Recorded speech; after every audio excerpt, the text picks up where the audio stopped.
It's a racetrack like no other. The crowds, inches from the action. Emirates GBR surprised on day one, upsetting the pecking order.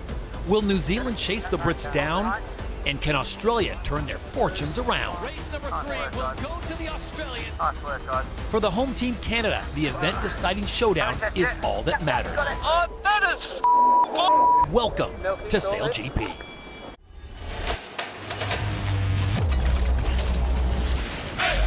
Waves crash underneath, sound like thunder speaking. Flying carbon machines, driven by the world's best. Yes, powered by nature, raw passion, all action. When it takes, racing on water, racing with impact. Give it all, everything. Give it all, everything. We are racing. When it takes, we are SailGP. Event 11 of Season 4 has SailGP coming to the Great White North for the very first time.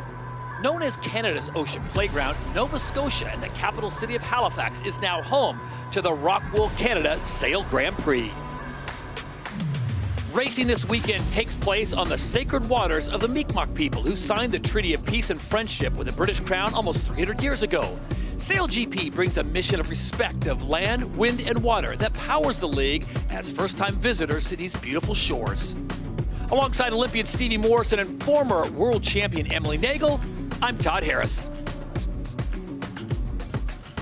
Well, after 10 events of Season 4, it is New Zealand that resides on top of the overall leaderboard. Three-time defending champions Australia sit in second place, 10 points back of their rivals. Then it's Spain in third with ROCKWOOL Denmark currently in fourth, even with France on 56 points. The host team for this weekend, Canada, is in sixth, 4 points ahead of the U.S., who are in seventh with 49 points. Emirates GBR still have an outside chance of making the season-ending grand final, but they need big results to make that a reality. Germany and Switzerland hold down the final two spots. We are planning for 3 more races today, 2 fleet races, and then the event final here in Halifax. SailGP awards 10 points for a win, all the way down to 1 point for last. For the very latest on the schedule at today's challenges, we go on down on the water with Olympic silver medalist Lisa Darmanin. Todd, I can tell you the wind is up today. It is gusty again, but it's a lot windier than we saw yesterday. Around 30 kilometers per hour to 44 kilometers per hour from the northwest. But because it's so gusty, it has unfortunately meant the craning has been delayed this morning. It takes quite a big effort to get all 10 F-50s in the water. And the unfortunate news is that we are going to have a delay. They have got currently, I think it's 7 F-50s in the water, and the F-50s are just heading to the racecourse at the moment. Germany is still craning in, and it looks like Switzerland and USA might miss out. The way that they have done it is they've actually tried to prioritize the standings to make sure that the standings from yesterday get out first, and they can battle out to try and make that top 3 finals. So we do have the same configurations yesterday, 24-meter wings and high-speed boards. So it's all on. We just have to wait for it. All right, thank you, Lisa. A little bit of chaos down on the water. So unfortunate for 2 of the teams, as Lisa mentioned, Switzerland and USA. They currently sit in 9th and 10th place after yesterday's racing. Stevie, we talked a lot about you can't win the regatta on day number 1, but you can certainly lose it because Sunday is never guaranteed that you're going to be able to get to it. So the craning team continues to try to get the boats all in place. You've got to find the right balance between being safe and getting the boats out there and going racing. So that's always a bit of a tightrope that we walk, and we're probably a bit more in the safe camp at the moment, which can be a good thing because you avoid all those accidents. But I'm really hopeful that we'll get all the boats in and we'll get out there today.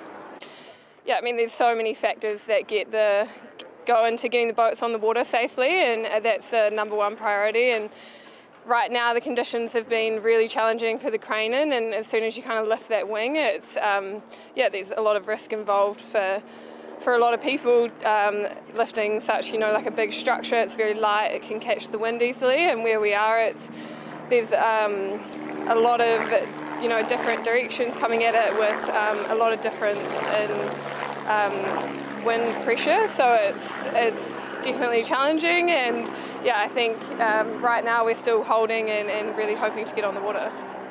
yeah, it is quite windy and it's also very shifty, which is quite hard for the crane operations. No, in SailGP we always try to be quite safe with the crane operations, and yeah, there are certain things that we cannot control, like the breeze picking up and shifting a lot, and yeah, it's a challenge for us to get the boats in the water this morning, but we'll try to make our best to get out there and have a good day of racing. So that is the current situation here in Halifax at the ROCKWOOL Canada Sail Grand Prix, waiting for racing to take place, scheduled for 2 fleet races and then the event final to see who will take the top prize. But it looks like the Swiss and the USA will miss out. But great racing took place here in Halifax on Saturday, and especially in race number 1, where Spain showed some serious momentum. Here we go, the crew start to wind it up. De La Pierre on board France towards the bottom of our screen. Germany out the back, it's going to be New Zealand, Canada and Australia. How's your timing in the middle of the line, Phil Robertson? Boy, it's a pretty picture-perfect start from Canada, but the German boat, wow! Absolutely flying through the fleet there. Perfect timing from Eric Heil. It's going to be a sprint between France and Germany towards Mark 1. Little bit of grip, Jimmy. And here we go, mark number 1, race number 1 from Halifax, and it looks like the Germans are going to roll over the top of the French. Oh, France have got tactical advantage there. The Germans have got to keep clear, Todd. Expect aggressive move from Contan here. He's going to keep pushing. Germany's got to keep clear. Could be good news for Spain, as France and Germany are in a private battle, and we know the turn to set yourself up for gate 2 comes soon. Has De La Pierre pushed them off the course too far? And port. So while Germany and France get into it, Canada slides to the inside, Germany carrying almost out to the border, and Spain has inherited the lead. So the Spanish, winners of the last event in Bermuda, coming out with a beautiful start, Stevie. They get away from the fray, and now they've got open water. The Germans are coming in hot. They will split in between the French and the Spanish, and they will split the course, and it looks like Diego Botín and the Spanish will follow the French and Content de la Pierre.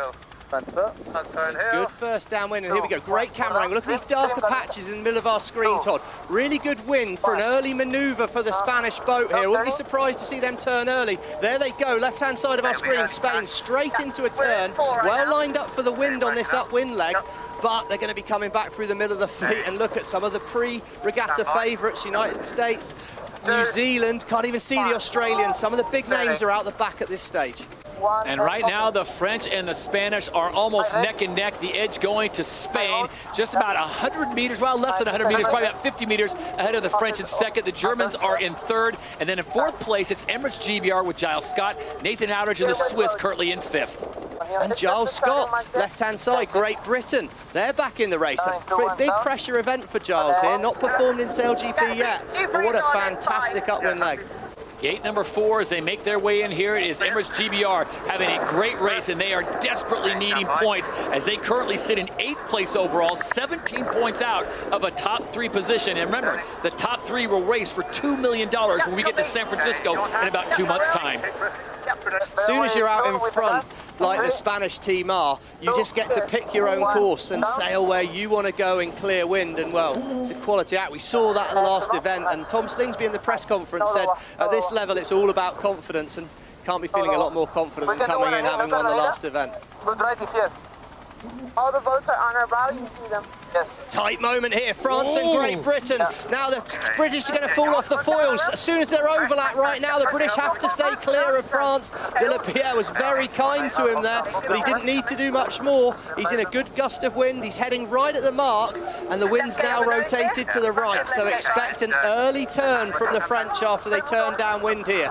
Little stretch away, then set up to turn. So they'll head downwind one more time, and then it's a quick right-hand turn to the finish line. Remember, it's all about points, and right now it looks like Spain is going to take the full 10. Stevie, this is where you try to minimize your losses. We always say in SailGP, there's 5 fleet races. You can have 1 bad race, you cannot have 2. Yeah, and I mean, just take a look at the left-hand side of the leaderboard. Who's gone up to 5th from 8th in the last gate? They took, and they've headed out towards that wind that had turned to the right there, bottom right-hand side of our screen. Look at them go on the black foils from nowhere. They're through. It's tight with Canada, Denmark, and New Zealand. And New Zealand, if they can make it round the mark with no more turns and do a left turn here, they're going to be well set up. What an upwind leg from the black foils. Once again, Harry Houdini's pulled himself out of the flames on board that New Zealand boat. Meanwhile, at the other end of the course, it is Spain that has made the turn, and they have now headed towards the finish line. And the win in race number 1 in Halifax goes the way of the Spanish. As we see New Zealand now. Maybe the best save of the race. Well, they're just so good at this comebacks at the moment, aren't they? Oh, Canada, have a look at it on board the Canadian boat. What a catch by Billy Gooderham. Just clearly trying to keep the crowd involved. It's all a bit loose on board that Canadian boat, but I don't see anyone too close behind them. Oh, Phil Robertson said he was going to keep the crowd entertained, but I didn't think it was going to be quite like that. That's right, guys. So it was a great start in race number 1, especially if you're a fan of the Spanish, the winners of the last event in Bermuda. Much more as we get set to go racing at the ROCKWOOL Canada Sail Grand Prix from Halifax.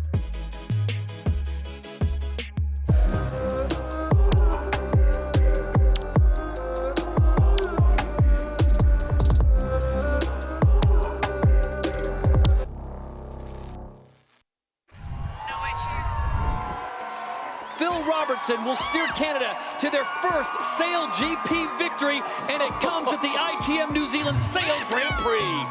The start line of a 3-boat final is very different. You've obviously got much less traffic, and to be in the leeward position, the inside on Mark 1 is probably everything. If you're at the top coming in Mach 10 and someone's at the bottom sort of half speed, you're probably not going to roll them on the light air foils as opposed to the high speed foils. So we wanted to win the pin, and you know if you fight hard for it, someone's probably going to back off.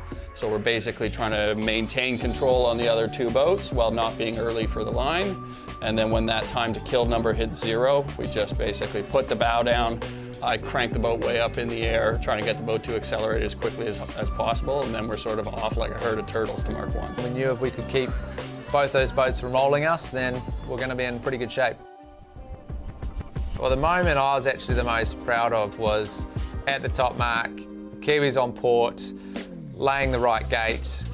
We were underlay for the left gate, so we had to make a tack anyway. So what you can do under the rules is actually bear away slightly, take the stern of a boat that's just tacked and they're a bit slower, hook them, and actually put them head to wind and luff them. We sort of put the tack in a really good spot, which made it really hard for them to decide whether to push through or try to roll above. And I think they sort of hesitated. They went for the push. We exited the tack super low.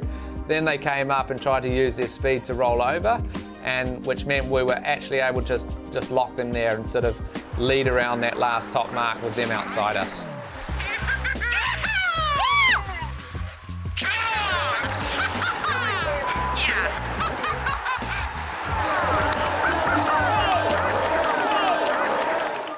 Waves crash underneath, sound like thunder speaking. Flying carbon machines, driven by the world's best. Yes, powered by nature, powered by nature. We are SailGP. It's been an incredible start to racing as SailGP visits the scenic coastal city of Halifax in the province of Nova Scotia for the very first time.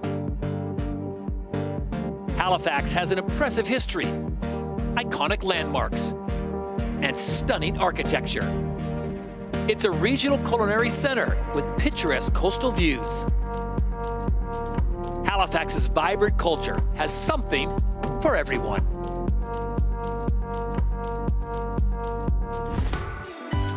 Still waiting to get racing started here on Championship Sunday. We'll have 2 fleet races and then the event final. But the fans have turned out in force as they get ready to watch some of the world's best compete here in Halifax. Before we get to that, let's take you back to Saturday's racing, race 2 on day number 1 here at the ROCKWOOL Canada Sail Grand Prix.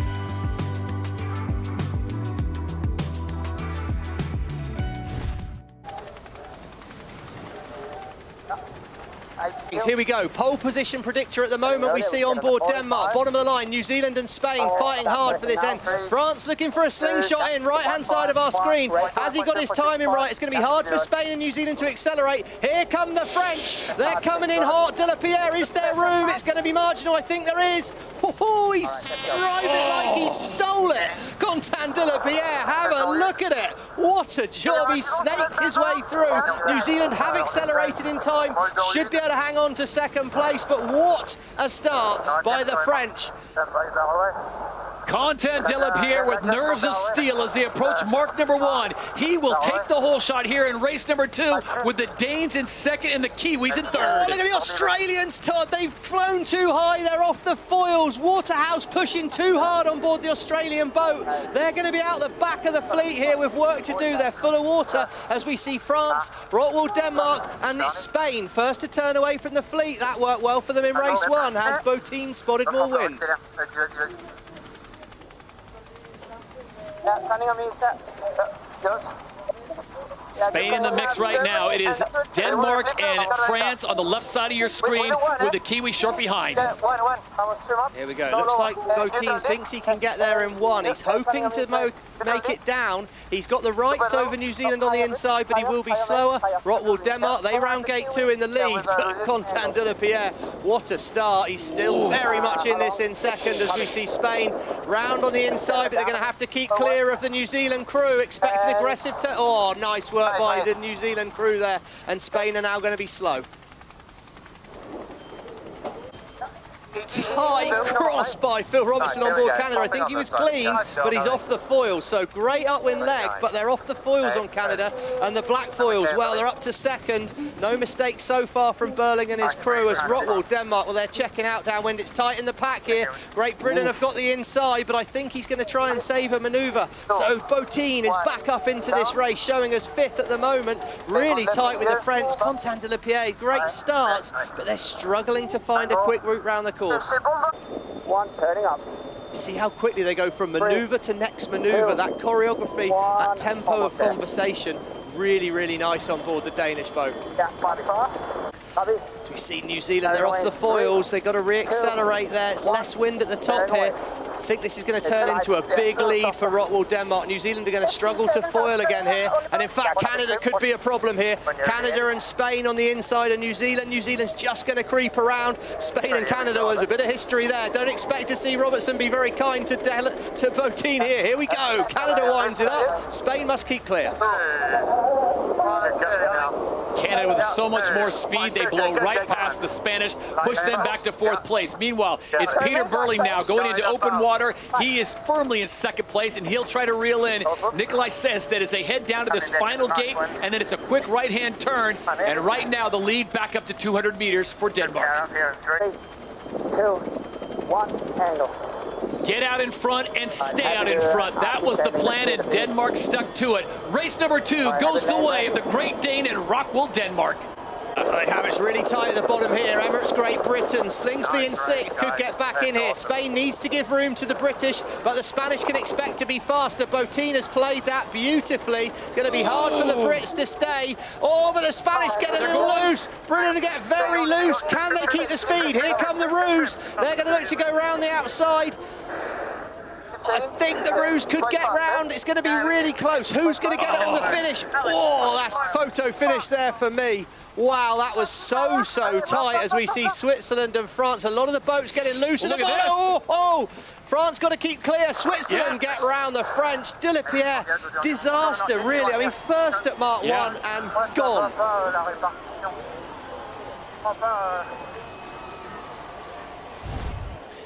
So in race number 2, it was Denmark that got winning, but this is the big moment at the start of the race. Keep an eye on Australia in the middle. They get tangled up with Nathan Outridge and the Swiss, and it was a very tense moment both on the water and on board as Kyle Langford of Australia took us through the whole moment.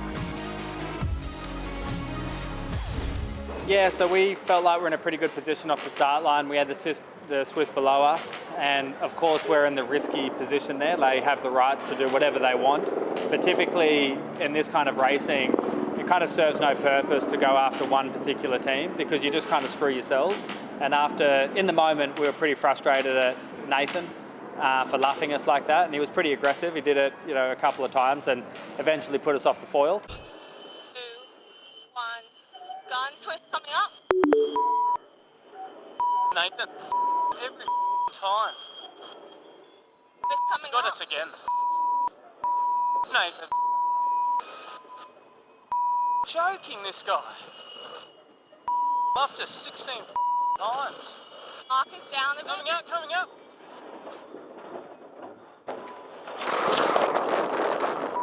below, keep this below. Pressing. Keep pressing with the Aussies. Full speed, whatever you got. Actually, let them blow, let them blow. Ease the wing. Let's go now. Full speed. What the hell was he thinking? Because he really kind of screwed himself, you know, to go after us. And if that was his objective, you know, mission accomplished. But he also kind of screwed himself, which is, you know, we're kind of scratching our heads a little bit as to why you'd want to compromise your own race just to take out somebody, and especially early in the regatta. You know, if it's the 5th race and you're fighting for a spot in the final, you know, you'd expect that kind of action. But yeah, we were a little bit surprised that he was so aggressive so early in the series, you know, and ended up compromising himself to take us out. So Stevie Morrison, what say you?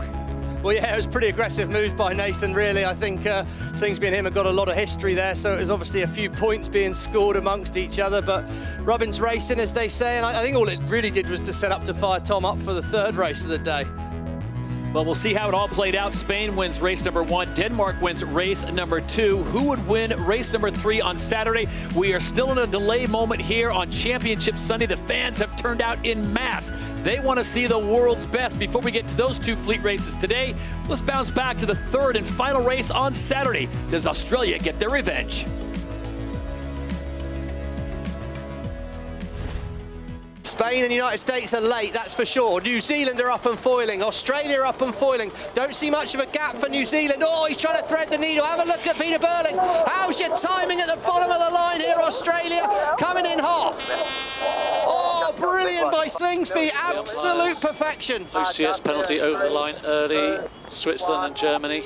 They need to drop out the back. It's a big, big gust of wind coming in towards Mark 1 here. Canada and Denmark are really, really fast. The Australians hold the tactical advantage. Denmark must keep clear. Canada must keep clear. Slingsby's going to lead, and Burling and New Zealand are going to be 4th, chasing down ROCKWOOL, Denmark and Canada, but the Kiwis will have the opportunity to manoeuvre away to gate 2 first. Here go the Aussies.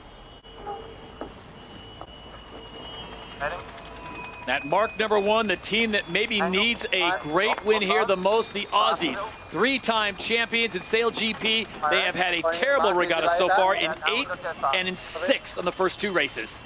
Look at this gap. They look like they're overlapped to me. Maybe just in time broken by Australia. That's tight. Ooh, really tight. He's given them room. Slingsby thought they were overlapped. Sehested think he didn't have enough room. Wow, what a tight moment in the race there. Now ROCKWOOL must keep clear of Australia. Heard Nikolai Sehested call for the protest.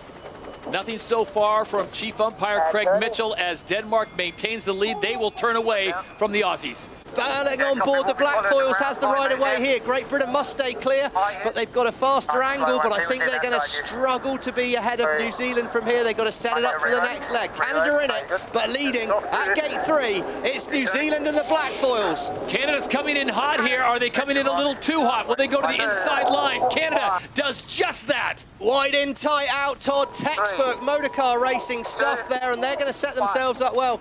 Good work by Robertson. Early manoeuvre coming from the Blackfoil. Straight in front of them turns Canada, and Canada has control. As we see the ruse, they're back to 4th. When do you see Slingsby on board that Australian boat lose a lead? He's struggling out there today. Faster turn. Yeah, so maybe one more manoeuvre for New Zealand and potentially for Great Britain. Great Britain turn away. Our graphics are just suggesting there's only one mark. There is one more upwind leg to do here. So the boats are able to turn left. New Zealand, that's a rare mistake from the Blackfoils. Got a little bit slow, and that turn-up's hard when you're slow. Emirates Great Britain split the course. Has Hannah Mills, the strategist, found more wind? They look like they're going to sail across a good puff of wind to me right there. Phil Robertson, he's going to have the right of way when the 2 boats meet. Are we crossing, Han? Take a look. Coming up. They're not crossing. They go left. They're not. Well, they didn't think they were crossing. That's a late decision. They're both going to be slow. Australia are back in the race. New Zealand are up, dropped out. Oh, Canada on the inside. Did he have room? Oh, I don't know if he did. That could be a question asked there. That all happened very, very late. Dive inside. Penalty Canada, relative GBR, not entitled to mark room. Yeah, I didn't think he had room in there. He came in too late. He's got to drop behind Great Britain. Oh, Phil Robertson a bit too aggressive. Got to let the British past him here, and that could be opportunity for left-hand side of our screen, Tom Slingsby. It's Australia, Emirates GBR, and Canada 1, 2, and 3. It's all about if they make this final turning mark with no more manoeuvres. If they're straight in easy, then no problems. If not, they're going to be slow and they're going to have a tricky rounding. Here we go, 2 tight manoeuvres for the Australians. Can they do it accurately? The flip-flop jive, they call it. 2 turns in a moment. Can they stay? Oh, they've done a nice job of controlling that. Slingsby's back. He needed a win. And race number 3 will go to the Australians as Tom Slingsby bounces back to get the final race here on day number 1 in Halifax. At the line, Emirates GBR just edging out Phil Robertson and the Canadians.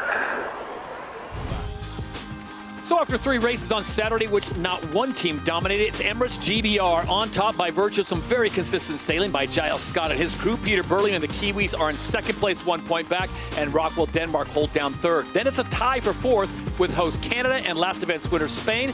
Surprising to see Australia and France so far down the leaderboard, with the Germans, Swiss, and the Americans bringing up the rear. So 2 teams will miss out today because of weather and trying to get the boats into the water. We go down earlier. Lisa Darmanin caught up with Nathan Outteridge, the driver for Team Switzerland. Nathan, obviously super disappointing news. I know everyone's still pushing to get out there, but how are you feeling right now? Yeah, it's a bit of a strange situation. Our boat's still in the tent right now. It's been pretty bad weather, so we haven't been able to crane all the boats in, and they opted for rankings to get them in. So, if you don't have a good first day, it's pretty hard to climb up the leaderboard if you're not on the water. So it feels pretty unfair? It feels very unfair. We're all meant to be competing on equal terms here, and to run a race when there's only half the fleet out there or 7 boats just doesn't seem right. Thanks, Nathan. Got my fingers crossed, but looking pretty grim. Yeah, I don't think we're going to make the start. No. And the other team missing out for the final day is USA. We spoke with Mike Buckley, Lisa Darmanin catching up with the Americans, who have to be disappointed as well. Mike, obviously super disappointing sitting on shore here while the sailors head out to go to the racing. Yeah, really disappointed. A lot of people, flew in to watch the race, drove here from the U.S., kind of our first race back in North America. Really disappointed that all the boats weren't launched. Pretty unique situation that only 8 of 10 teams are going to sail. But it's out of our control, and we just kind of had to roll with it. So, yeah, we'll see how it goes. I mean, 8 boats have put on a great show today, but pretty disappointing for us and Swiss to not be out there with the rest of the fleet. Well, all eyes are on New York up next. Are you excited to get on home waters? Yeah, that's going to be great. June 22nd, 23rd. But today we're kind of focused on this. But yeah, once we leave tomorrow, we'll start thinking about the next race. But yeah, we're going to go enjoy racing today, and yeah, get with the league and figure out how we can avoid this in the future. Thanks for your time, Mike. Have a nice day. So just over 2 minutes away before we go racing here in Halifax. Before we do that, let's check in. Stevie Morrison has today's very windy course map. It's race day on Halifax Harbour, and the teams need to be behind the line as the clock goes to 0. Sprint to Mark 1, and then the course opens out. At each gate, they can turn left or right. Remember, the F50 sail at an angle to the wind to generate speed. So we see the crews taking different paths, trying to find the quickest time between gates. The gusts are going to punch like Mike Tyson out there on the water today, so you've got to have your head out the boat and be ready for what's coming. Flat water it may be on the harbour today, but these are some of the toughest conditions the teams have faced. It's not over till it's over, but to finish first you must finish. So the race is on. This will be race number 4. Remember, 3 races took place yesterday, and after one day, it was Emirates GBR out in front, New Zealand 2nd, Denmark in 3rd. You want to be in the top 3 because that will put you into the event final. Top 3 teams will race it off. And the conditions, as Lisa Darmanin has been reporting all day, have been very sporty. We'll see how it all plays out. It looks like it's going to be a 7-boat race. And I say 7, Emily, because it looks like Germany is going to miss out on the party as well. Yes, very unfortunate for them, but hopefully they make the next race. Right now, my eyes are on the French and Danish. Those are 2 of our big wind specialists, so really hoping to see some good results from them today. And Stevie, with 45 seconds to go before the start of this race, how does this change the dynamic? Everyone's used to racing against 10, now it's 7. Well, there should be a little bit more space out there, but it's still about hitting this red line on the left-hand side of our screen when it turns white in 33 seconds time, so that timing's going to be crucial. There is a bit more room. Look, we see Australia coming in hot at the top here, pushing a lot of water around. New Zealand, bottom of our screen. Different strategy. I'd have my eyes on New Zealand, I'd have my eyes on Canada. There we go, Canada. They've just got the pole predictor, yellow jersey, black star on the top of their sail there. That suggests they should lead from here to Mark 1, but I think I like New Zealand's position if they can be fast enough at the gun. It's all about acceleration now. Watch for that line to turn white. Who's got the timing right? Middle of the line. ROCKWOOL, Denmark and France look fast. New Zealand are slow. Here come the French. On the inside, it's going to be Australia. They should have tactical control as we head towards Mark 1. And once again, Quentin Delapierre hits the line absolutely perfectly, and it looks like he has the overlap. As they come to mark number 1 on Championship Sunday, it will be the French that get the whole shot. Yeah, he really was fast along that lead, Todd. They did a brilliant job. Australia do hang on the inside. New Zealand are out the back, and it's a very early turn to set yourself up for gate number 2 at the bottom. And look at the speed of these boats as they head towards all the fans on the shoreline. They're really coming in. Big wind shift. They're nearly sailing straight down the course here as Canada are pretty much smelling the food on the shore there. Really late turn by the Canadians, but France brilliantly set up for gate 2. And here we go, live speeds, miles per hour and kilometers an hour there. They are absolutely flying. In the practice, just before we started racing, they were doing over 90 kilometers an hour. The French touched 90 as they hit mark number 1 in that very dangerous area as they made the turn. The Canadians, as Stevie pointed out, getting close to shore, grabbing a little bit of poutine to go. Here we go as they come to gate number 2. It's France, it's Australia, and it's Denmark. 1, 2, and 3 as the Canadians break away. That could be a nice move by Phil Robertson, that, Todd. A lot of our predictors say a right turn at the bottom is a good move. Be interesting to see how that plays out. Canada does have space. Spain follows. New Zealand out the back. Let's remember, it's still a race for that top 3, and New Zealand back at the pack at the minute. They really are going to need to turn things around as the fans get a full close-up of Phil Robertson's crew again. Good breeze on that shore now inside. Look at that dark patch of water coming down the shore there, Todd. It looks like really good breeze at the minute on that side of the course. Going to be good news for the Canadian crew. Should start to see it, yeah, bottom of the screen there, Emily. Looks like a lot more breeze on Canada at the moment. Yeah, we saw just as they got in close to shore, they had 36 kilometers an hour of pressure, while France on the bottom of the screen down at 30.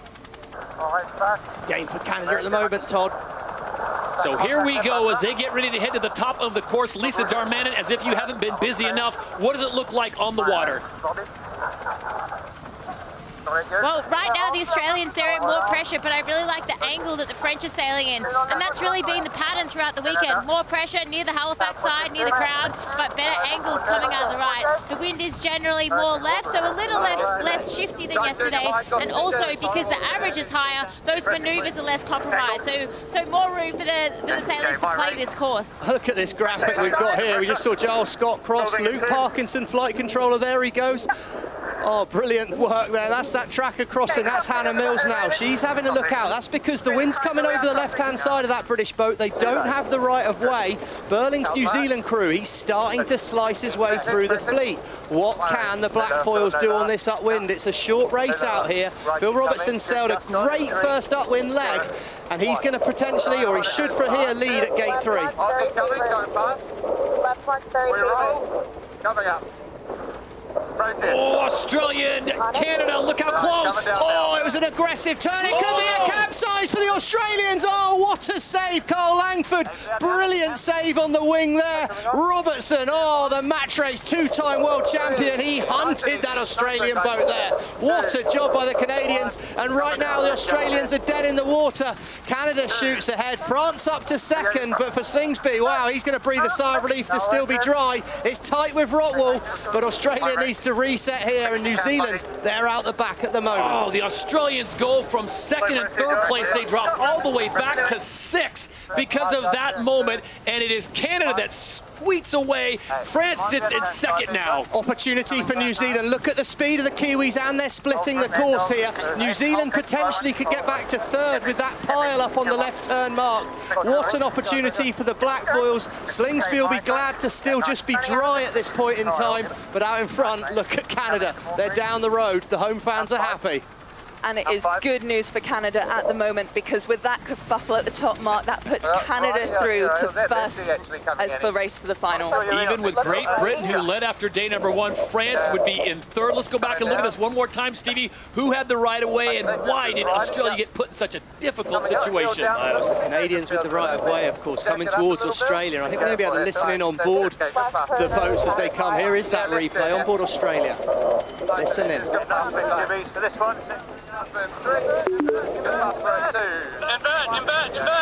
Oh, that was a little bit of an issue with that. Someone was late pressing the wing invert button there. Same button that caused the Americans to capsize in Bermuda. They're a little bit late with popping the wing from side to side. That caused the heel. Langford here, look, he drops the wing sheet right there. That's the moment where Kyle Langford saves the boat from capsizing. Quick reactions to unravel the sheet off of the winch, the big rope holding the big wing sail in. As we watch again, look, here we go. They turn up into the wing, but the wing doesn't start to articulate through on that. There it goes. You just see it there start to articulate, but it's too little too late. Quick reactions from Kyle Langford, but a rare mistake from the Aussies. So Langford saves the Vegemite for the Aussies, but they slide all the way back in the overall standings. They currently sit in 6th place in desperate need of points, and the battle is on for 1st and 2nd. Canada and France doing battle in the middle of the field. Yeah, but New Zealand crucially up to 4th. I'm pretty sure on the maps that's going to be good news for the New Zealand boat. They'll be wanting to overtake more places. Look at the fans on the shore there. Oh, another big moment for the Australians. They're struggling out here today. These conditions are brutal. Every time a big gust hits or changes. What's going on out there with these Australians, Lisa? I don't know, they're looking so out of control, but I have to say that a lot of the boats are looking pretty loose. The Kiwis, they had a moment down there. The French, before the race, they had a big stumble, but I mean, the French are looking pretty slick right now. It is really tough conditions. The boats are also flying a lot lower in the water, as well as what we're used to seeing in this flat water. And I think that's just to manage the changing direction of the breeze, because if they get a big change in direction, it really hurts the flight of the boat. We also have to remember here it's cold water, 6 degrees water temperature, and what we have found in colder water is that the foils are more likely to ventilate, so they're a lot more unstable. So when you do fly them high, there's a chance of ventilation, there's a chance for the gusts, so plenty on out there for the teams to be managing. Nice. Right turn here. Go on, biggest grind of the day. Keep going, boys, keep going.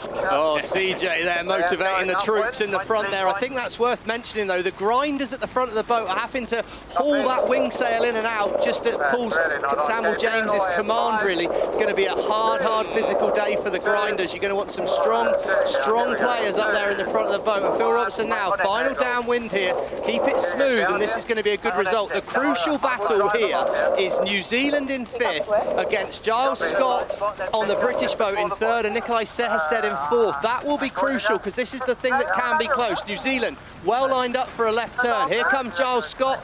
Could go on the inside, could do a Nikolai Seherstedt on the inside. I think the black foils are going to go behind Great Britain, but they're right back in the race. And holding on to that position will mean that now Great Britain are back on top of the leaderboard with 31 points as it currently stands. Canada in 2nd and the Kiwis holding on to that 3rd. But France, 27 points, so they're still really close behind, and everything can change. No question about that. On a very blustery day, the race to the final is on. And we will see who will work their magic. Denmark on the move as Nikolai Seherstedt, their team up to 5th place, 1 spot behind New Zealand. But we are on the penultimate leg, and here we go. Mark number 5, it is Canada, the home team, out in front, and they are 200 meters plus ahead of the French, and they will get a warm welcome as they come through. Let's review their report card so far. Tough on day 1 and race number 1. They get a 7th place, but they bounce back nicely with back-to-back 3rds. So, Stevie, they are in the running, and they are currently in a top 3 position. Yeah, I mean, they're in great shape, and they've sailed a really good race. I mean, these are tough conditions. He gave the ley line a lot of width there, made it easy to make that mark. France, the rounding won't be quite as easy. They're a little bit slower. It's going to be a tougher rounder. And in race number 4 on Championship Sunday, it is Oh Canada. The Canadians bring it home for the win.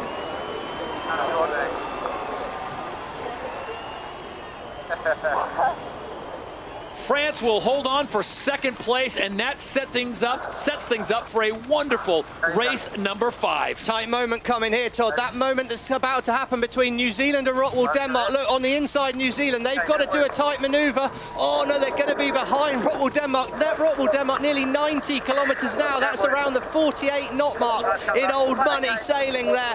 And it was a great bit of work by Nikolai Serhested. That will be crucial on the overall. Huge. New Zealand come in 5th, and it's Slingsby 7th, 6th for Spain. This on our season standings are so tight. Australia have got to keep clear of Spain. They've done enough to break the overlap. Oh, look, as you look upwind there, it's windy. Race 5's going to be an absolute beauty as the Spanish, look, they're out of control. If you fly that high, she's only going to go sideways, and with the crowd that close, it nearly got a bit too fruity for the Spanish. What a finish for race number 4, and we still have one more race to go here in Halifax.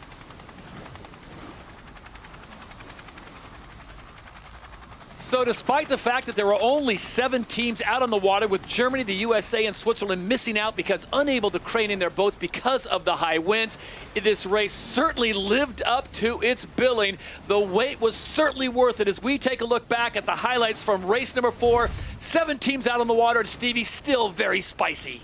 Well, it's really gusty. I think every time the winds change as much as that, you see how high the Australians got there. They just got too high on the foil and crashed down. We're on board. That's the moment Tom Slingsby takes control from Jason Waterhouse. Something not quite right in that swap over that's normally so slick. And well, when she goes up, she's going to then want to come down. And my goodness, look at that. A lot of water over the boat. What a spectacular slow-mo shot that is. Incredible scenes there. But yeah, just the handover, not quite as slick as we'd like. And then again, same again. Every time the boat does a sudden acceleration, Todd, it puts an extra amount of lift on the foil. And if the flight controller isn't quick enough to catch that change in speed, the boat's just going to leap too high out of the water. And a gusty day like that, really, really hard. So race number 4, an amazing day, especially for the Canadians as they get their first win here on home waters. And a throwback to the start, and we really are seeing some of our teams just absolutely nailing the time and distance. Australia, they, at 20 seconds to go, did this wiggle through the fleet to line themselves up perfectly. They were only 500 milliseconds off of the line. Meanwhile, France and Canada came in with some serious pace, hitting the line at over 70 kilometers an hour, which ultimately set them up in a brilliant position towards Mark 1.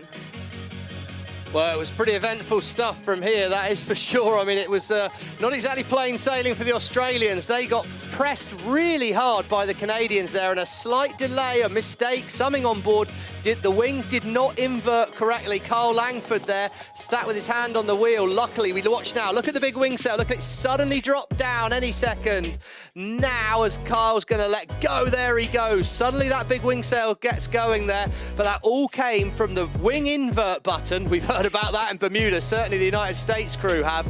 Not popping at the right time. Shows how on edge these boats are. Even the best can get it wrong sometimes. All right, Emily, let's crunch some numbers.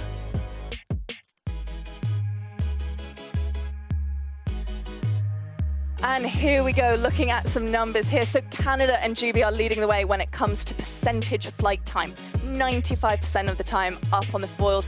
While we see the teams that were further back in the fleet were crashing off a little bit more due to all of those super gusty conditions out there. When it came to maneuvers, you wanted to minimize them, but ultimately you still needed to get to all the shifts. So Emirates GB are there with 10 maneuvers compared to Canada's 8, but ultimately it put them in good position to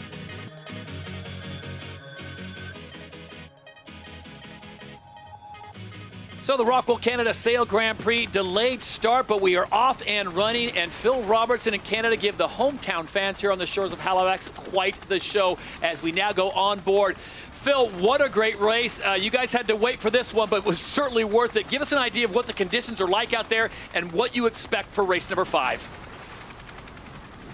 Yeah, well, it's obviously very puffy and quite shifty as well, as you probably saw, but look, it's beautiful. It's a fantastic racetrack here in Halifax. We've got an amazing support along the shore, probably the most people we've ever seen at a SailGP event, so we're pretty jazzed up and having a good time. Phil, it looks like maybe you borrowed that jacket off Justine Beaver yesterday. Not entirely sure where you got it from, but pretty aggressive move on the Aussies there. It looked like you made their life pretty hard for them.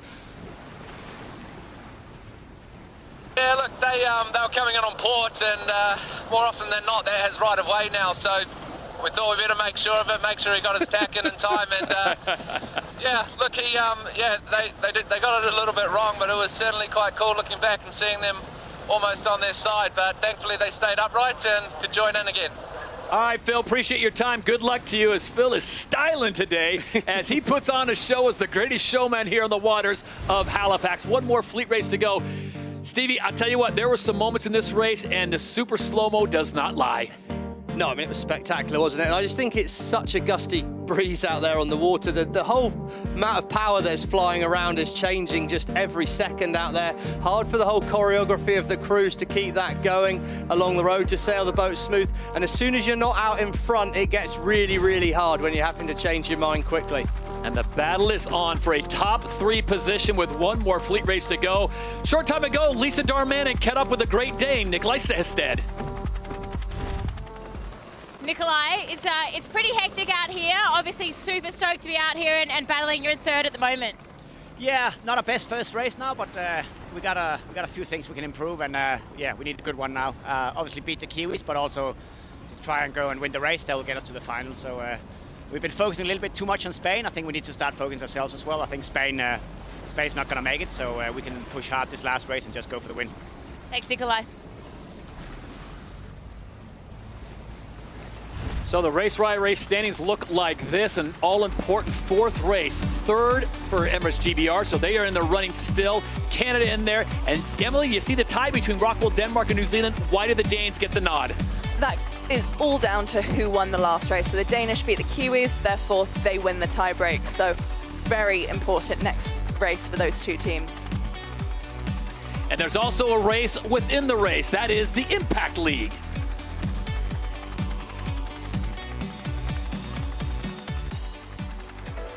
The Impact League is SailGP's podium for the planet, a competition that runs concurrently with the season championship. Teams compete for points across the season in 2 ways, by acting and meeting sustainability targets at all events, and by delivering 4 specific projects: Race to Zero Waste, Accelerating Inclusion, Climate Action, and Breaking Boundaries through Gender Equity.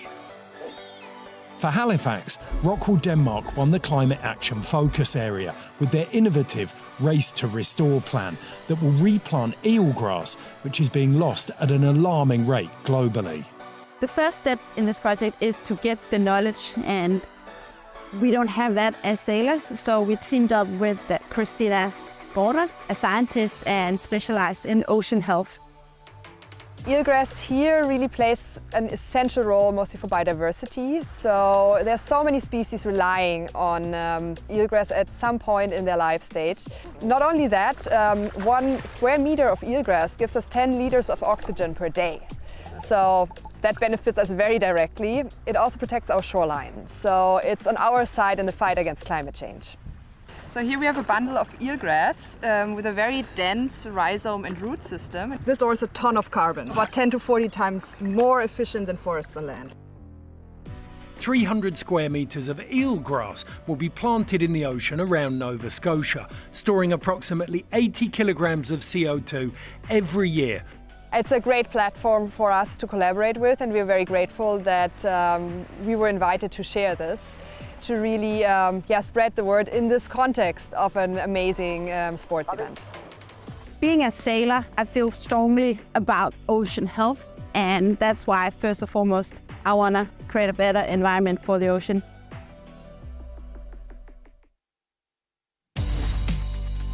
And there is the Impact League scoreboard with Denmark out in front, Switzerland second, Emirates GBR in third. While perhaps not as fashionable as their colorful coral reef cousins, seagrass covers only 0.1% of the ocean floor, but stores 18% of the ocean's carbon.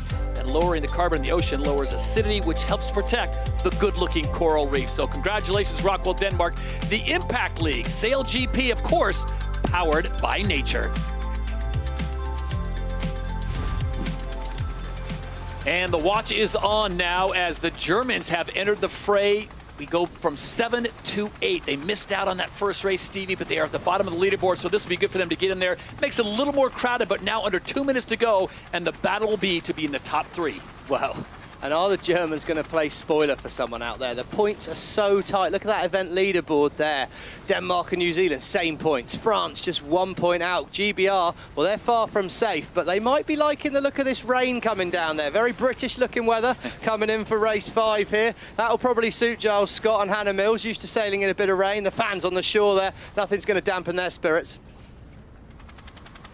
So coming up on 90 seconds, under 90 seconds to go, Germany back in there. We'll see how they respond after sitting out a race. Emily, I got to think the pressure is definitely on Emirates, GBR, and Canada. Make sure they secure that top 3 spot. Definitely. I think especially for that British team, you know, they haven't had very good results lately, and it would be a brilliant moment for them to make that final. So the weather changes yet again here in Halifax. 1 minute to go. This is the 5th and final fleet race. And then after this, only the top 3 teams will race in the event final. The weather conditions are changing rapidly. We will check in momentarily with Lisa Darmana down on the water. But Stevie, where do you want to be? Where do you fancy the best spot right here as this front comes through? Well, it worked pretty well being up the line, so more towards the top of our screen last time. That was the faster angle. They've got their high-speed foils in, so they've got the small foils under the water. That means less drag. The boats will hit some top speeds, so that they can press down over the top. France like the look of that. They've been starting well. New Zealand leading back. Very rare for Peter Burling. Australia, he takes a little move. New Zealand need a good start. They're keeping an eye on ROCKWOOL Denmark, who they need to beat. Now let's watch out for France on the right-hand side of our screen and Great Britain at the bottom of our screen. Great Britain are foiling with 10 seconds to go. New Zealand slow in the middle of the line, but they've got control. The pole predictor sits on Australia, but can Slingsby find a gap to thread the needle? I think I like where Great Britain is right now. Watch for the line to turn white. It's clear. New Zealand have nailed it. Great Britain have nailed it. Look at the breeze. This is going to be hammer down to Mark 1. Real big pass. Going to be getting a little lighter. Canada have done so well there, Todd. They're going to be able to blow over the top from that position if they're brave enough. Oh, she gets a bit loose on board Great Britain. And at mark number 1, it's Emirates GBR that has the priority. They make the left-hand turn. Canada on the outside, the Kiwis on the inside. Oh, New Zealand have got tactical control now, though. Great Britain, if they can stay down, will be able to turn when they want. They're going to set up to turn soon. New Zealand should be able to secure second from here. Great news for the Blackfoil fans. Canada are in it. The hometown fans will be happy, but ROCKWOOL Denmark, well, Nikolai, you've got to find something now, mate. We can see here just how low all these teams are foiling, barely off of the water, skimming along, just trying to stay in control. They can't afford to be making any mistakes. Look, there's tight moment. New Zealand have got to keep clear, and the Spanish could play spoilers here. They've got over the Kiwis. What work by Botin and crew. Got themselves back in the race. Kiwis looking down there. 93 kilometres an hour on board the British boat. Oh, he's sending it hard there. New Zealand are back to 4th. Spain up to 2nd. Great work by the Spanish crew, but is it too little too late? Keep going, mate, keep going. 4 races so far, 4 different winners. Who's going to win race number 5 and send their team into the event final? We had a split. ROCKWOOL Denmark have done a nice job of heading in towards the fans on the shore. They're showing us behind New Zealand at the moment, but they are sailing their own path. They will be quick, and there's good wind. We can see that dark patch running down the shore there, but Giles Scott calls a right shift. If it does rotate right, that'll be good news for Great Britain from here. Burling seemed to rush turn there in under the Canadians. I'm surprised where he's gone. He needs to finish ahead of Denmark. With this front coming through, let's check in down on the water. Lisa, I'm sure you got your rain gear going. What does it look like? Yeah, great. It looks a lot windier, Todd. Yeah, the rain has really come in now. It's really hard to see the winds on the water as much, but it is a little bit more consistent around the racetrack. Not that consistent, so there's still plenty to play for. A lot more breeze. Obviously, those F50s, they're still flying really low in the water, just trying to manage the change in velocity and direction. It is really tricky out here. I think, I really think anything can happen, and we're seeing with the boat handling, that Spanish team, they're so fast around this track. I think what's interesting here is the New Zealand crew don't seem as quick as we've seen at other times. Here we go, looking on board. Watch the crew go across the boat here. Billy Gooder and Phil Robertson, they're highlighted. Phil's not going to go until late on here. There we go, Finch the grinder. He's up and running, staying on his feet. Oh, Phil, he's having a look. Is he going? Is he? Yes, he is. Here goes Phil. He runs across, takes the wheel off Annie.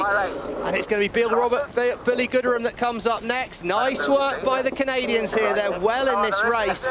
They look, we can see right-hand side of screen, New Zealand. Good news for the Canadian fans at the moment.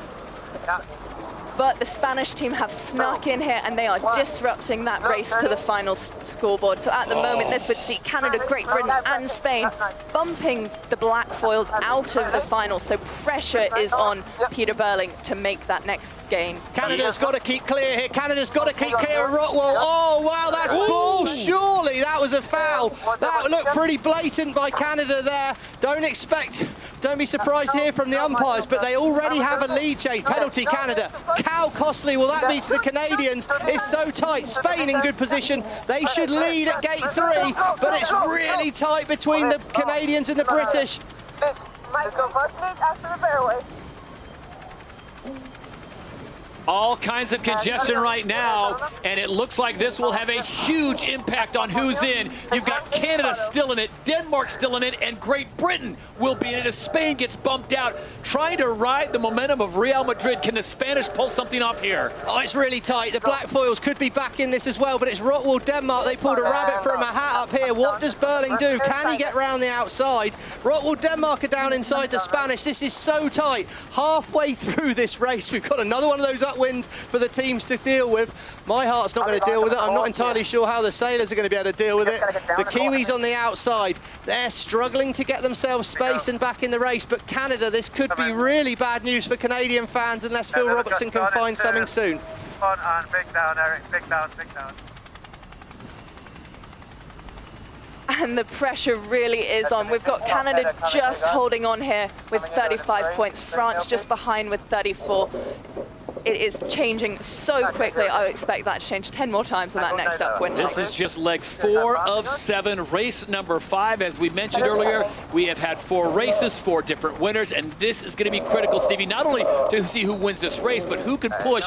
I think the Kiwis on the outside looking in, maybe even the French getting the boot. Well, it's all on, isn't it? I mean, anything could happen, as Emily says, really. Australia have come from nowhere to a massive lead. ROCKWOOL, Denmark and Spain, they've done a brilliant job, and New Zealand, well, they're back in 7th. We've not seen that often this season, so yeah, big decision for the crews to make at the bottom of the course. Where do they see the most wind? Where do they see their best chance to go and make those gains? Yeah, we saw the Kiwis there with a penalty that pushed them back into that 7th place just after they'd made gains through the fleet, so snakes and ladders. Wow, this would be huge. Emily, you talked about it for MSGBR. They had a good run early in the season. This would be their first final since Toronto. Remember, they went back-to-back victories. Oh, look at the Danish! No, we heard Nikolai say, I've lost the wheel. Wow, they swung that on a sixpence. Good save by Katja there. She stepped in, swung the boat hard when it was needed. Oh, and they're back in the race. They're still in the final as it stands. Denmark, Great Britain, and Canada right now as it stands on the water. They'll head to the top of the course, then back down, and then the short blast to the finish line. Sorry, I lost the wheel. Yeah. All right, going. Wow. Good job, Katja was there to catch you then, wasn't it? Denmark, Great Britain, and France right now as it stands would be into the final. We'll see what plays out here on the final upwind leg. Lisa Darmanin, has anything changed as far as conditions that would give you hope for maybe a New Zealand or Australia getting themselves in? A little lighter on the right, huh? Well, what's interesting, Todd, is this rain's really good. Australia's going to come Australia! Oh my word! Oh, they got the wing all went wrong there. Something went wrong with the wing invert again. Oh no, have a look at it. Big moment. We've never seen that before in SailGP. They all look all right, the crew in the pods. Oh, plenty of experience there, but that disaster for the Australians. What a moment out there on the water. Oh, so wow. the 3-time reigning and defending champions absolutely stopped in the water as they put it over here on leg 5 of 7 in race number 5. Oh, we're going to need to see a replay of that soon. I mean, everyone looks okay on the boat. That's the main news there. So we come back to the race and we can see Seherstedt in the lead. What's this done to the overalls? This has messed up the overalls a little bit, and currently we've seen Canada in 4th place, so they're not currently making this final. The French 1 point ahead of them making the final, so pressure is on Phil Robertson to gain a position if he wants to represent. Here it is one more time. There we go. Let's watch as they come up win. Let's watch the wing sail in the middle here. What happens with that wing? They're sailing quite smoothly along here. We see there, that's... Oh, look, the wing just starts to invert. Someone pressed the button or something. They've had problem with that wing invert. Look, it just flips the boat over. So either someone pressed it or it's a malfunction. I don't know. Tash Bryan at the back's just going to run across the boat. Let's listen in. She said all clear to leeward. Yeah. Oh, well, apologies for the language there, but clearly wrong button pressed, it sounded like to me there. Oh, someone's just resting a leg. I mean, have a look at it. Oh, absolute drama, but we should get back to the race. Bottom right-hand corner of our screen, the Spanish have worked some magic again on the upwind, and they're out in the lead. Where are the Kiwis? Kiwis show us 4th at the moment. ROCKWOOL Denmark 2nd. Look at this. New Zealand is back in the mix. It's so tight, Todd. This is so tight as we're going to head on to this final downwind. Canada back in 6th. The New Zealand crew just can't quite do enough at the moment. Giles Scott's British team showing us 2nd or 4th even at the moment. It's all just absolutely interested in it. British have the right of way. ROCKWOOL Denmark must go behind Spain. France need to be careful of Great Britain.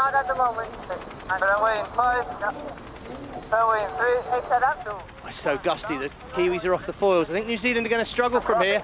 They don't look well set up. They're not going to make it to this gate without following. Disaster for the black foils, but Great Britain, they're in good shape. Spain are in good shape here. And ROCKWOOL, well, they're going to be happy with what they see, but he's got to watch out for the French. Keep coming. Nice angle there. Elevated chatter, the calm before the chaos at gate number 5. Canada on the inside, they have the right of way, but New Zealand are foiling and they're going to blow around the outside pretty easy here. Look how close, look how close! Oh, I'm surprised Burling didn't need to push that close to them. Canada just trying to slow them up. No water. Oh, what does that mean? Canada are out the final as it stands at the moment. Yep, that'll put them into 4th, but New Zealand also out. Huge, and this is massive for Spain. Can they do enough? France potentially in the final as it sits at the moment. Denmark in the final and Great Britain in the final. Emily, Spain has the lead, but they are still not into the final. Exactly. Sometimes the points need chaos to happen behind you, so all they can do right now is sail their best race, get the points where they matter, and cross their fingers that something is going to happen behind them that will shift them forwards in those standings. As they go by the Australians, who just moments ago capsized their boat, looked like everyone was okay. We'll try to get a report on their condition and the boat's condition in just a moment. Meanwhile, the racing goes on here in the final fleet race of the day. It is Spain out in front, looking to make one more maneuver before the final gate, and right now it is Great Britain in 2nd, France in 3rd.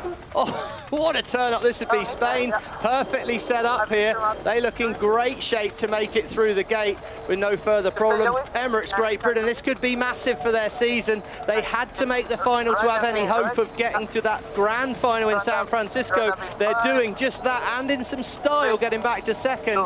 But New Zealand now needs a mistake from ROCKWOOL Denmark if they're going to have any hope, and I just don't see the Danes making a mistake from here. After all kinds of chaos in Halifax, the 5th race goes the way of the Gallos. Vamos Gallos! Spain gets the win.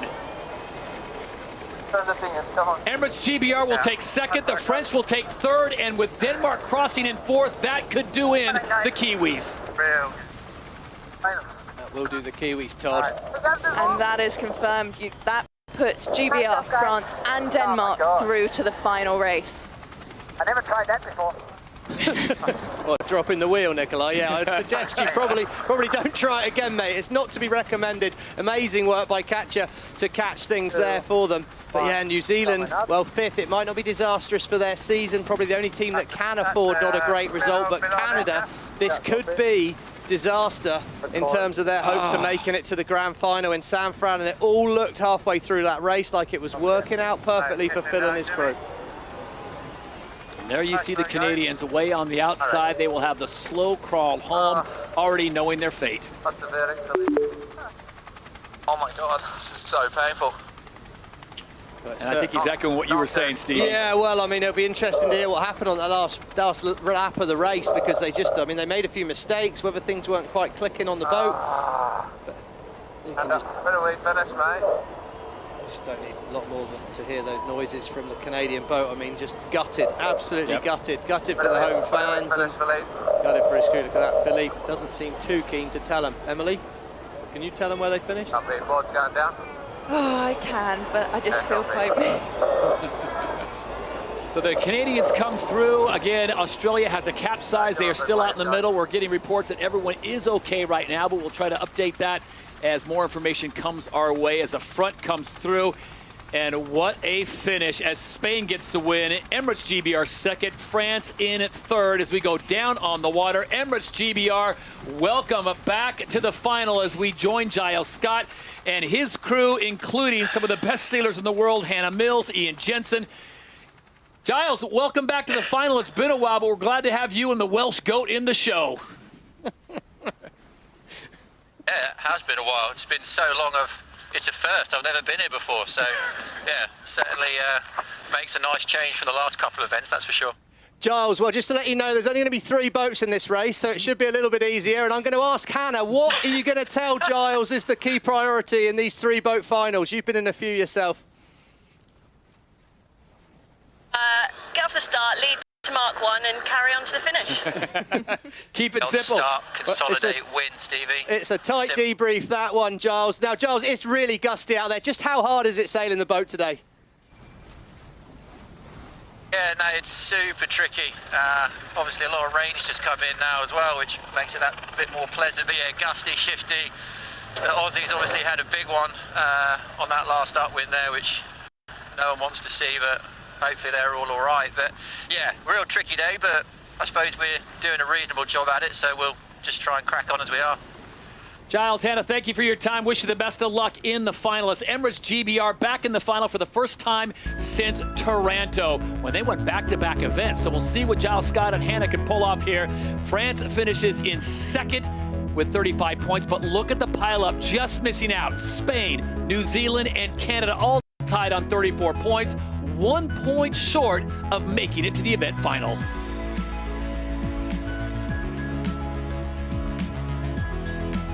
So a quick debrief, the fans aren't going anywhere. Despite the conditions coming through, everyone's gonna stick around to see how this all plays out. Who will take home the top honors at the ROCKWOOL Canada Sail Grand Prix Halifax? You guys, I am out here in Halifax. I'm at the race village. And my, oh my, it is pouring rain. My waterproof makeup is getting put to the absolute test today. Wow, it is raining so hard. You know, I'm kind of living for the chaos, actually. The sky is completely white. It's pouring rain. We're going into this final, and everyone here is so stoked. It's kind of amazing, actually. We never really get to race in conditions like this. We always end up being in beautiful places like Bermuda or Italy or somewhere else, and this is kind of amazing. I'm really living for it. We're heading into the final now, and we've got GBR, we've got France, and you know, unfortunately, Canada just missed out. Everyone here is pretty bummed, but you know, it's going to be a really great final. The wind is up, the vibes are up, and it's going to be really, really cool. Unfortunately, the US and Switzerland didn't get to make it out today, and you know, that's just a part of sailing. Sometimes it's too windy and we're just not able to get the boats out, and it's unfortunate because they are the two teams that just don't have enough time on the boat anyway, so that's ultimately not great for the rest of their season. Just they don't get that amount of practice in. We're heading into the races now. There's so much going on.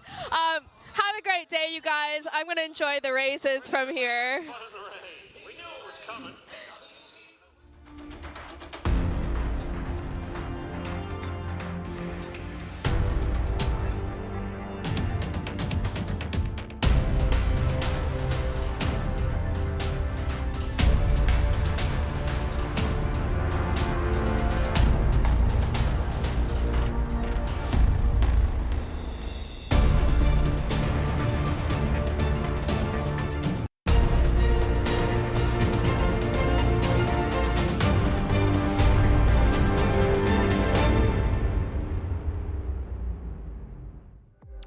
Flying carbon machines, driven by the world's best. Yes, powered by nature, powered by nature. We are SailGP. This is the 11th stop of Season 4 as we welcome you to the ROCKWOOL Canada Sail Grand Prix Halifax. Todd Harris, Stevie Morrison, Emily Nagel, and Lisa Darmanin as we are ready for the final race. The top 3 teams will battle it out here in Halifax as SailGP comes to Canada for the first time. And the fans are on their feet. SailGP comes to Canadian waters for the first time, and the show has not disappointed as we get set to go racing one more time. 3 teams have made the cut. The top 3 teams have fought their way through 5 fleet races, and now it is go time. Will it be Emirates GBR, France, or Denmark that walk away with the top title? Coming up on 2.5 minutes to go before we go racing, the conditions are extremely different than what we've seen. We've got a mixed bag throughout this weekend. I'll tell you what, Stevie, this is going to be very interesting. You see there's a little bit of a fog bank building up, so let's get a quick weather report down the water with Lisa Darmanin.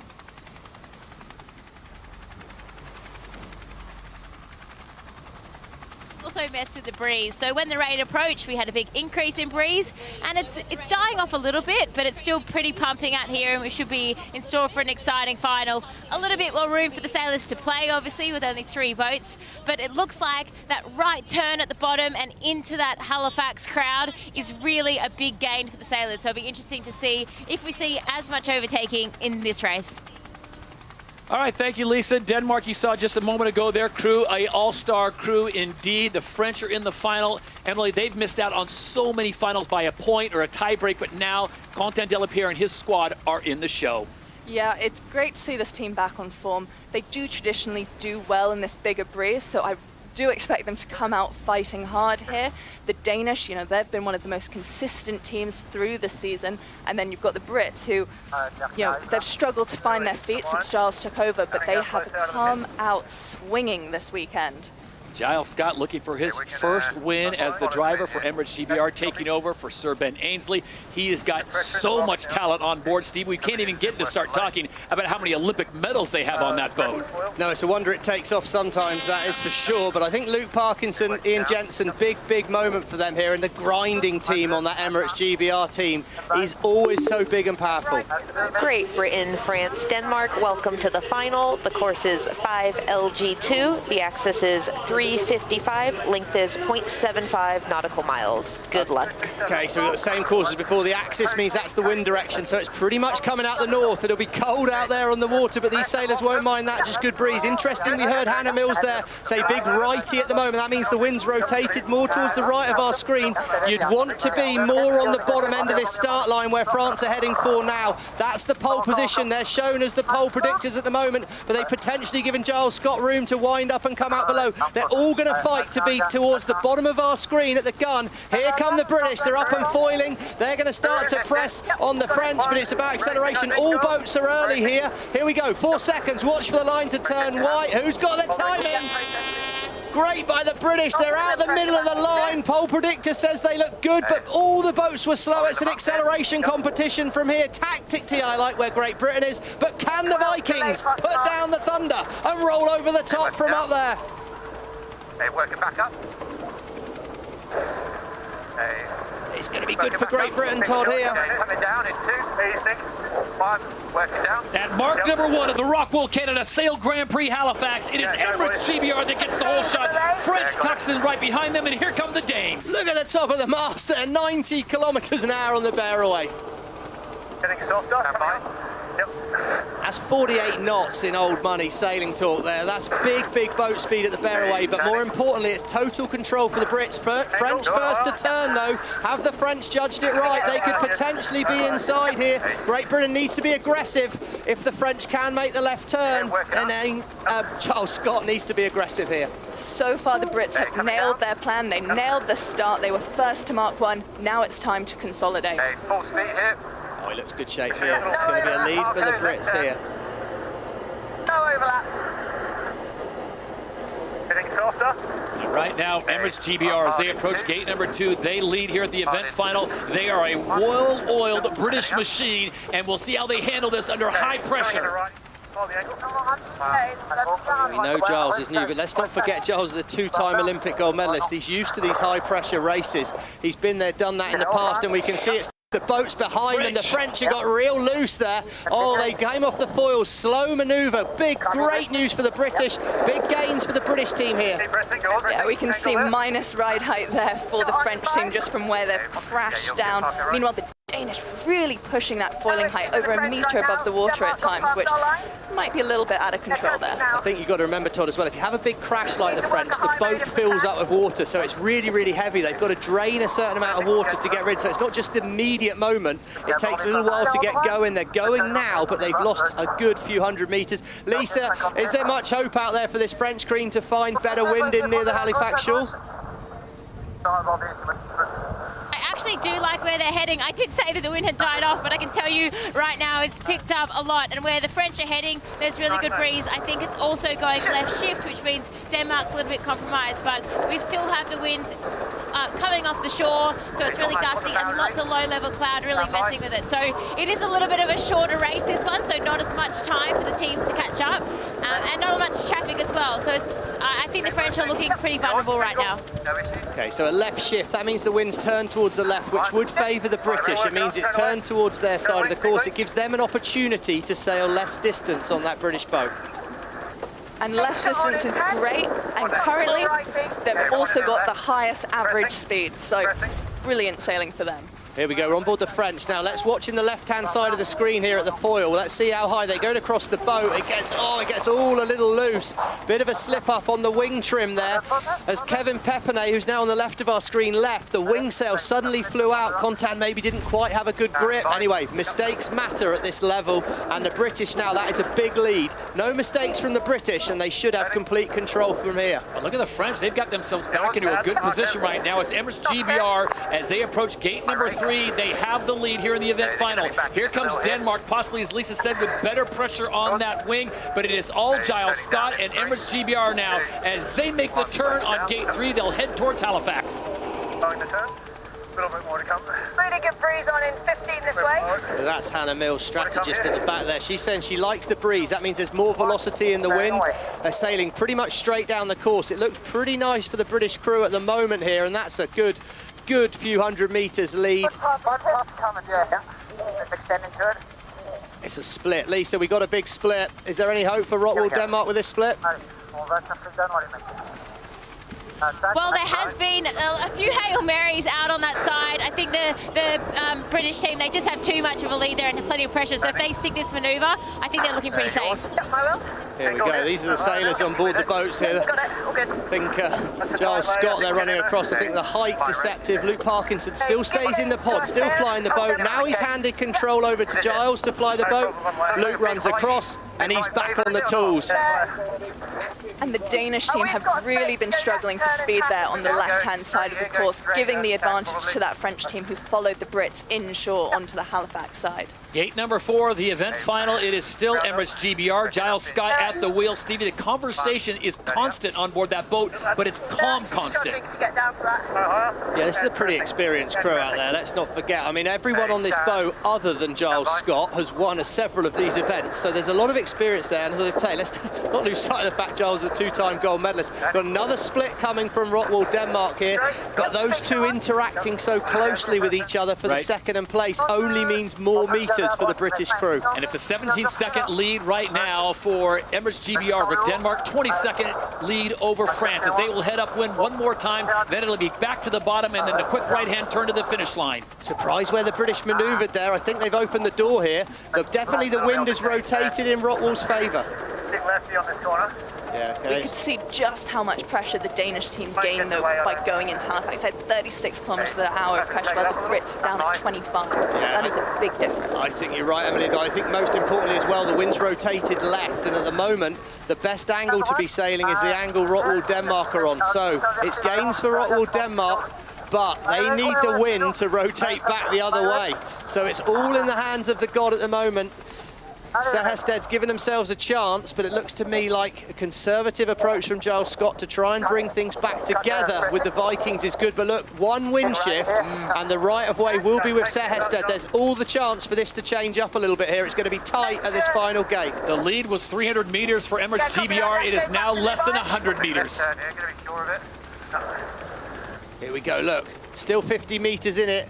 Advantage Great Britain for sure. It's not quite happened for ROCKWOOL Denmark on that side of the course. They were hoping for more of a wind shift. British are ahead. Good tack here, okay? Rockwool has 6. Let's listen in. This tack's going to be huge. Yeah, let's watch it and listen to it. Look how unstable the boat is before the manoeuvre. The wind's so changeable there. Oh, and a little bit of a dip with some industrial language apologies. And you heard about it. We heard Hannah Mills talking about pressure on the exit. Well, they were just unstable in. They were really unstable in, and they just dipped the hull in, and now they've opportunity. If ROCKWOOL Denmark can make this left turn, this is absolute game on. The British will be quicker, but I don't think they're not. But if they turn inside the zone, they can own that zone. Great Britain needs to go wide here. Watch out. That's what I mean. Those two are slowing each other up. France need to stay. Oh, but look at it. Carnage. Oh, the French had to keep clear. They got too high. That's handed it to the British. ROCKWOOL Denmark went full aggression with the French. Opened the door for the Emirates Great Britain, and that should be things done. And that's almost game, set, match as Content de la Pierre comes in hot on that gate. And he had nowhere to go, Nikolai. Sehested sees the road bump, and both of them now look at the distance that Great Britain has opened up. Well, he did have somewhere to go, Todd. He should have aimed down behind ROCKWOOL Denmark. There was no chance he was going to cross there. He was trying to push it. He was expecting ROCKWOOL Denmark to tack, and Nikolai said, no chance, mate. I'm hanging you out on the side of the course. So a bit of a mistake by the French, but all that's done is handed this to Giles Scott. And what a moment in his SailGP career. Stay split if you're happy, Marco. Okay, my rate. Let's look at this one more time. Here we go, we're on board the French. Crucially, the Danish are coming in. We see Manon there looking at the Danes. They're both looking at the Danes. They're expecting him to turn. He doesn't. Gets too loose on the flight control there, and he had to be out of the way. I mean, that's pretty inexcusable, really. So it was less than 100 meters, and a showdown at gate number 5 turns in to a British walk in the park. Look at this top speed, 93.4 kilometers an hour, and it will be Giles Scott making the turn at mark number 6. Hannah Mills and company on the back of the boat as the British bring it home, and it will be welcome back to the winner's podium. It will be Emirates GBR that claims the win in Canada. There you go, that's great. The whole crew really enjoying that. What a moment. Tight for second, though. Look at that bottom right-hand corner of the screen. De La Pierre's turned in front of ROCKWOOL Denmark. Can he keep the hammer down and stay round? ROCKWOOL Denmark going fast round the outside. It's an absolute sprint. Who's going to get it on the line? I think it's the French for me. Oh, wow, how crucial is that point going to be at the end of the season, Todd? What absolutely a way to finish massive. In Halifax. Great Britain gets the win. France in second. Denmark finishes in third. Plenty of moments to digest on this one. Stevie, Emily, let's go back to the start. And what a start it was.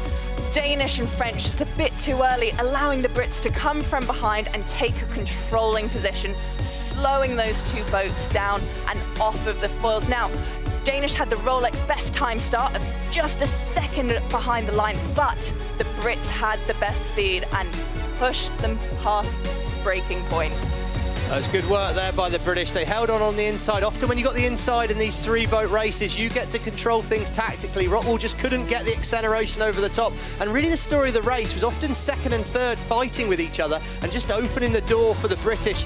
And they made full advantage of it. Very smooth when they were out in front. No real mistakes by the British. There'll be a few things to look back at, but this early part of the race was very accurate. And we saw there, I've got to say, I feel the French should get a bigger penalty than that. I don't feel it's right for the French to be ahead of the Danish after such a blatant foul. But, well, who's been the man of the day? For me today, you got to hand it over. The ROCKWOOL rock star of the day. It's not often he's called a rock star, but it's Giles Scott. He's brought it home. Hats off to him. A lot of pressure on him, but really nailed it here in Halifax. So it shakes down like this as SailGP comes to Canada for the first time. Giles Scott, driver of Emirates Great Britain, gets his first win as the head man on board. They take the 10 points on the season. France finishes in second with 9, and then it's ROCKWOOL Denmark finishing in third with the 8 points. Spain, New Zealand, and Canada just missing out on the big final. So that means after 11 events, it is New Zealand with a lead of 11 points. Spain has now moved into second place with 72 points.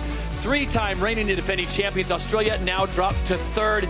And then it is France, Denmark, Emirates GBR, Canada, USA, Germany, and Switzerland. We turn our attention now to the United States of America, and as everyone gets ready for the Big Apple, and we get ourselves into an Empire state of mind. Welcome to the Mubadala New York Sail Grand Prix. Look at the crowds lining the Hudson River. Oh my Lord, disaster! High speeds across the board. SailGP is back in New York City. These are the best athletes on water.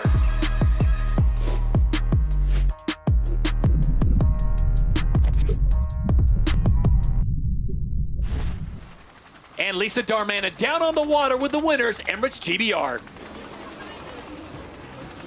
Congratulations, Giles. What a crazy day. How do you feel? Oh, buzzing, absolutely buzzing.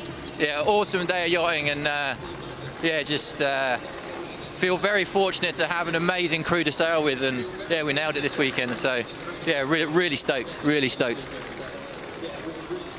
Thanks, Giles. I'll let you go. Get your prize and spray that champagne. Thank you.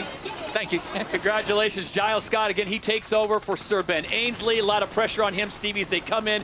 Can he get the win? Can he fit on those massive shoes that Ben Ainsley? And he does. He answers the bell here when the pressure was on the most. People talking about, oh, pressure on Giles Scott. He says, you know what? Why don't I just step up and win this thing? Yeah, and what a hard weekend to do it as well. We've seen some of the absolute legends and favourites of this SailGP not pull it off. There's been huge. I mean, we called out before the event, you know, was he the right person to be put in as driver? I mean, there's been some serious questions, which perhaps unfair, but I think maybe not needed. But that's a hugely experienced crew that's used to winning. They love these kind of conditions. I did say a bit of rain might help, didn't I, Todd? Yes, and, you did. I think that's really suited them. And look at that, there he is, Giles. Mountain of a man, and what a performance. Emirates GBR gets the win here at event number 11 of season 4, so that's 3 wins on the season for them. The mayor of Halifax on hand to do the honors. Mike Savage will present them with the winner's trophy. Emily, there's bounce backs and then there's bounce backs. A team like Emirates GBR needed this like no one else. What I think was most impressive about their performance this weekend, though, was the consistency. They didn't really have any bad results. They sailed consistently, and ultimately that got them through to the final, and they didn't scrape through. Like, they solidly got in there and just ran away with the victory. You look at their report card, Stevie, they had a third, a fifth, a second, a third, and a second. So, of course, as Emily pointed out, it's all about being consistent, and now the mayor, Mike Savage, will clear out of the way. All right, final thoughts, Stevie, as we say goodbye to Halifax and look to New York City. Well, anything's possible, Todd. If this event was wacky races, New York could well be Mario Kart on the water, because anything is possible in that venue. And now, hey, Tom Slingsby, pressure on. No question about it. Will Slingsby respond? How will Peter Burley react as top? And then Spain, maybe the hottest team in SailGP right now for the moment. So on behalf of Lisa Darmanin, Emily Nagel, and Stevie Morrison, I'm Todd Harris saying so long from the Great White North as SailGP comes to Canada for the first time. It's Emirates GBR that gets the win at the ROCKWOOL Canada Sail Grand Prix Halifax. We'll see you in New York City. The fans have turned out en masse. They want to see the world's best. Here come the French. The Canadians bring it home for the win. The Spanish, look, they're out of control. Australia! Oh my word! Vamos, Gallos! Will it be Emirates GBR, France, or Denmark? That's handed it to the British. Oh.